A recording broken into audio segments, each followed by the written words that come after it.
everybody, this is Roma Sarkar and this is my first YouTube video and I have come with the topic life processes which is from 10th standard CBSE board.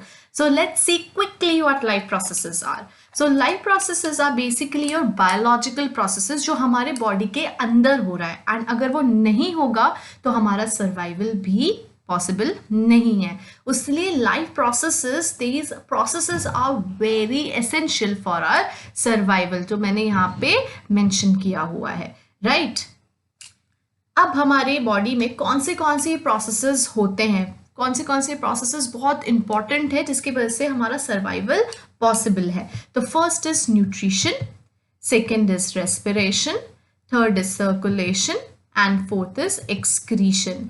First हम लोग nutrition देखते हैं. Nutrition क्या है कि हम लोग कोई भी चीज़ फूड इनटेक कर रहे हैं, राइट. तो उससे हमको क्या होता है, एनर्जी मिलता है. अगर एनर्जी नहीं होगी, अगर हम लोग फूड नहीं खाएंगे तो क्या होगा, धीरे धीरे ये एनर्जी हमारी डिटोरिएट हो जाएगी, कम हो जाएगी और उसके बाद क्या होगा, हम लोग सर्वाइव नहीं कर पाएंगे. उसलिए हमको खाना बहुत ज़्यादा इंपॉर्टेंट है. Next is respiration. 5 सेकेंड अपना नाक ऐसे बंद करके देखो.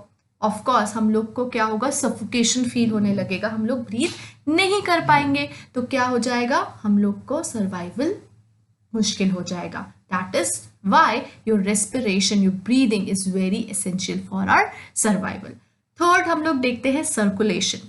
हार्ट जो है, हार्ट क्या करता है, पंप करता है. पंप किस चीज को करता है, ब्लड को करता है. वो क्या करेगा, हमारे पूरे रिस्पेक्टिव बॉडी पार्ट से, मतलब यहाँ से टिप से टो तक, हेड से टो तक हमारा क्या करेगा, ब्लड को पूरा सर्कुलेट करेगा. अब ये ब्लड को सर्कुलेट करने का मतलब क्या है, अब हम लोग कुछ भी खा रहे हैं, ठीक है, इसको मैं देखना न्यूट्रिशन एंड रेस्पिरेशन से जोड़ूंगी. अब कुछ भी खाते हैं, हमने खाना खाया, अब रिस्पेक्टिव बॉडी पार्ट्स में फंक्शन करने के लिए वो खाना तो जाना चाहिए ना, ताकि मैं ये हाथ मूव कर सकूं या कुछ मैं जो बोल रही हूँ वो कर सकूं, राइट. तो वो खाना अब रिस्पेक्टिव बॉडी पार्ट में थ्रू ब्लड से हमारा जाता है. Next is respiration. अब रेस्पिरेशन में क्या हुआ, ऑक्सीजन इनटेक किया. अब ऑक्सीजन जो हम लोग ने इनटेक किया है, अब ऑक्सीजन जाएगा, सिर्फ लंग्स में थोड़ी ना जाएगा, हमारे रिस्पेक्टिव बॉडी पार्ट्स में जाता है. तो हमारे लंग्स में गया, वो पूरा प्रोसेस होके, ठीक है, पूरा प्रोसेस होके अच्छा ऑक्सीजन हमारे पूरे बॉडी पार्ट्स में वो सर्कुलेट हो जाता है. ठीक है, that's how your circulation is important. अगर ब्लड पूरा सर्कुलेट नहीं होगा, हार्ट पंप नहीं होगा तो क्या होगा, हम लोग सर्वाइव नहीं कर पाएंगे. Next is excretion. हमारे बॉडी में बहुत सारी केमिकल प्रोसेसेस, बायोकेमिकल प्रोसेसेस होते हैं. अब वो केमिकल प्रोसेसेस होते हैं तो उसके बाद क्या निकलता है, उसके बाय प्रोडक्ट्स निकलते हैं जो हमारे बॉडी के लिए बिल्कुल भी एसेंशियल नहीं होते. और कुछ चीज़ें ऐसी होती हैं जिसका यूटिलाइजेशन हो चुका है एंड थोड़ा सा बच गया और वो उसका यूटिलाइजेशन अब हमारे बॉडी में नहीं है, तो वो क्या हो जाएगा, हमारे बॉडी से एलिमिनेट हो जाएगा. किससे, through urination and second is through faecal waste, right. अब हम लोग ये 4 जो प्रोसेसेस हैं वो धीरे धीरे करके हम लोग देखते हैं. तो फर्स्ट हम न्यूट्रिशन देखेंगे. अब न्यूट्रिशन को हम पहले सिर्फ हम लोग देखेंगे कि न्यूट्रिशन को इन डेप्थ हम लोग समझेंगे कि क्या बेसिकली न्यूट्रिशन है. तो nutrition is what, nutrition is intake of food.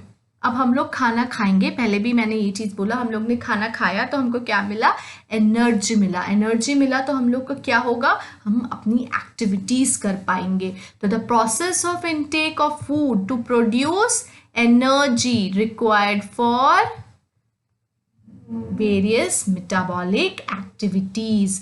अब मेटाबॉलिक एक्टिविटीज़ क्या है, मेटाबॉलिज्म आपके लिए शायद नया होगा. मेटाबॉलिज्म मतलब केमिकल प्रोसेस, मतलब some of chemical process which is occurring inside our body, right. जो हमारे बॉडी के अंदर केमिकल प्रोसेसेस हो रही हैं उसको हम लोग क्या बोलते हैं, मेटाबॉलिज्म. मीन्स हमारे बॉडी में बहुत सारी प्रोसेसेस होती हैं जिसमें चीज़ें क्या होती हैं, ब्रेक होती हैं, जिसमें चीज़ें क्या होती है, बनती भी है. तो वो some of chemical processes which is occurring inside our body, it is called as metabolism. ध्यान से इसको समझना, चीज़ें बन रही हैं, चीज़ें ब्रेक हो रही है, जिसकी वजह से हमारी बॉडी वर्क करती है, हमको एनर्जी मिलता है. क्लियर है ये चीज़, समझ में आया. अब नेक्स्ट इज कि तुम्हारा ये जो इनटेक ऑफ फूड मैंने बोला, अब ये फूड क्या है, ये फूड बेसिकली ये न्यूट्रिएंट्स है.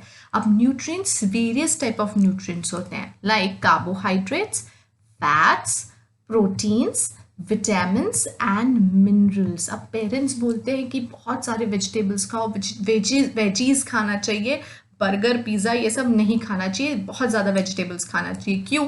क्योंकि उसके अंदर विटामिन्स एंड मिनरल्स होते हैं, ये न्यूट्रिएंट्स होते हैं जो हमारी बॉडी को एक स्ट्रॉन्ग बनाता है, हमारी बॉडी के को ग्रोथ देता है, राइट। और उससे हमको क्या मिलता है? एनर्जी मिलता है, ताकि हम लोग अपनी बॉडी को प्रोसेस कर सके। क्लियर है ये चीज़? ठीक है। तो अब हमारे यहाँ पे मैंने बहुत सारे पिक्चर्स लगाए हैं, ठीक है। तो इसमें तुमको वेजिटेबल्स दिखेंगे, इसमें तुमको राइस दिख रहा है, बहुत सारी थाली दिख रही है जिसमें बहुत सारी चीज़ें हैं, पल्सेस है, मशरूम्स एंड एग्स है, राइट। अब ये जो है they are combination of your nutrients. इसमें कार्बोहाइड्रेट्स है, कार्बोहाइड्रेट किस किस में होता है? तुम्हारे राइस में है, व्हीट में है, राइट। वेजिटेबल्स में तुम्हारे विटामिन, मिनरल्स, प्रोटीन्स, ये सब होता है। मीट में क्या होता है? मीट, तुम्हारे मशरूम्स, तुम्हारे एग्स, उसके अंदर भर के प्रोटीन्स होता है। फैट्स, चीज, बटर्स, उसमें तुम्हारे फैट्स होते हैं। अब ये सब चीज़ तुमको ऑप्टिमम अमाउंट में ही खाना चाहिए, जिसकी वजह से क्या होगा? तुम हमेशा स्ट्रांग रहोगे, हमेशा फिट रहोगे, और उससे तुमको हमेशा तुम्हारी एक्टिविटीज़ नॉर्मल होती रहेगी। हम लोग ये साइकिलिंग करते हैं, हम लोग गेम्स खेलते हैं, हम लोग लिख रहे हैं, पढ़ रहे हैं, तो वो सारी की सारी इंपॉर्टेंट चीज़ें हम लोग न्यूट्रिशन के इनटेक से ही कर सकते हैं। अब there are two modes of nutrition. First is autotrophic, next is heterotrophic. What is autotrophic? Auto means self. ये जो auto यहाँ पे लिखा है, auto मतलब self. अब जो organism, they can prepare their own food, right? Those type of organisms are called as autotrophs, and this type of nutrition is called as autotrophic nutrition.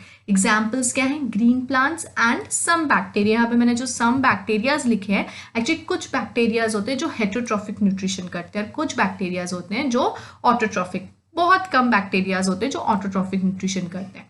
अब हम लोग ये डिटेल में पढ़ेंगे कि कैसे करते हैं, ये बैक्टीरियाज कौन है, कैसे करते हैं। एक्चुअली प्लांट्स क्या करते हैं? उनके पास कुछ टाइप ऑफ पिगमेंट्स होते हैं जिसको हम लोग क्लोरोफिल बोलते हैं, जिसके थ्रू वो लोग सनलाइट को ट्रैप करेंगे एंड उसके बाद वो लोग फूड प्रिपेयर कर सकते हैं। Same with bacteria also. Some bacterias के उनके पास एक फोटोसिंथेटिक पिगमेंट होता है। फोटो मतलब लाइट, सिंथेटिक मतलब सिंथेसिस करना। तो लाइट से वो लोग ट्रैप करेंगे, वो सिंथेटिक पिगमेंट क्या करेगा? वो उसको कन्वर्ट करेगा एंड उसके बाद वो सिंथेसिस कर सकता है। Next is your heterotrophic. Heterotrophic मतलब जो दूसरों के ऊपर डिपेंडेंट होता है, ठीक है। अब ऑर्गेनिजम्स जो दूसरों के ऊपर डिपेंडेंट होते हैं उसको हम लोग हेट्रोट्रॉफ्स बोलते हैं। उस न्यूट्रिशन को हम लोग क्या बोलेंगे? Autotrophic nutrition. जैसे कि हम अब यहाँ पे ध्यान से सुनना, हम लोग किचन में खुद से खाना बनाते हैं तो उसको हम लोग ऑटोट्रॉफिक नहीं बोलेंगे, but we are dependent on those materials.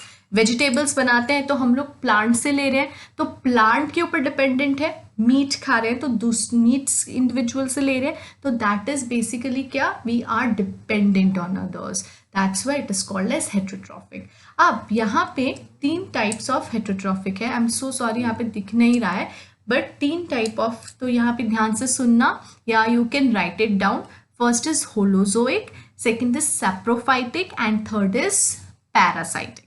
Holozoic क्या होता है? होलोजोइक मतलब जो सॉलिड फूड का इंटेक करता है, डायरेक्टली सॉलिड फूड अंदर लेता है, उसको हम लोग होलोजोइक बोलते हैं। जैसे कि हम लोग ने क्या खाया, एक एप्पल एग्जाम्पल ले लेते हैं। एप्पल हम लोग ने सॉलिड फूड खाया और हमारे माउथ में, स्टमक में जाके उसका ब्रेक डाउन हो रहा है विथ सर्टेन एंजाइम्स जो हमारे बॉडी के अंदर है।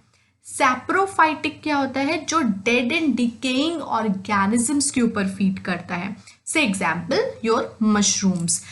मशरूम से फंजाई बोल लेते हैं। Mushroom is a type of fungi, ठीक है।